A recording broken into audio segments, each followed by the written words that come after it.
ये नंबरवा ना मिला था करिए बात करिए रहने। हाँ मिल गए।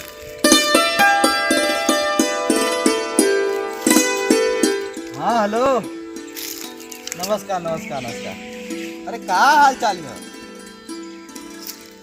हाँ ठीक बा अपनो ठीक बा। अरे कैसे बीता था?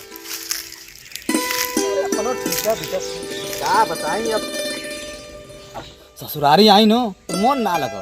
एगो तू ही तो रहलू कि हमार मन हरियर भैल रहा। बहुत याद सतावेल तुहार। हाँ। अरे भाई अब जब शादी भैल रहा तब बात कुछ और ही रहा कि अब क्या कहीं।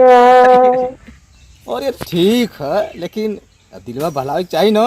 तुहार याद सतावेले। हाँ हाँ। अरे मोहन अगर कर देता अब मिल लिया जा। हाँ हाँ भाई हमारा मरवा बहुत तकेला। क्या बताएं ठीक काम नहीं है। लोग बात चोरी से सुनबा कहाँ लगल हवा? अरे वो साढ़ू बाईस बता तो रही है। साढ़ू बाईस से हाँ। हम कहीं काहे अवजिया इतनी मीठ मीठी हो। साढ़ू भाई कजिया बहुत मीठी हो। मीठ ना रही। अरे भाई साढ़ू भाई से बतियाए तो मीठ ना लगी। जिलेबी खाना का? अब जिलेबी खाला रसगुल्ला खाला अब साढ़ू भाई जनिया ना।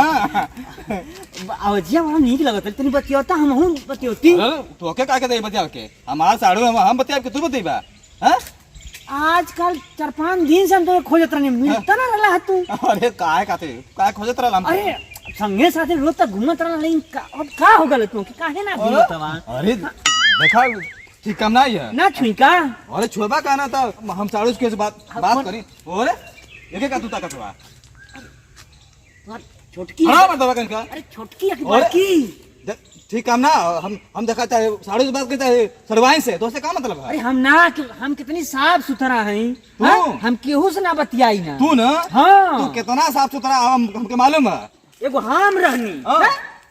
अरे केहू गांव का कह दे कि केहू से जो ना बतियोले हो की सरवाइन से तू जमान हवा की दूध का धोल हवा क्यों सुना बात कहला? तुम्हारे के तरफ से बैठ के जाना लगल नहीं है। हाँ अरे सरवाइन हमार तो हम ना बतिया तो के बतियाई बतियावा मीठ मीठ धोल हवा। ए बिरजू का परसोइया हो परवटिया पे का करत रहला?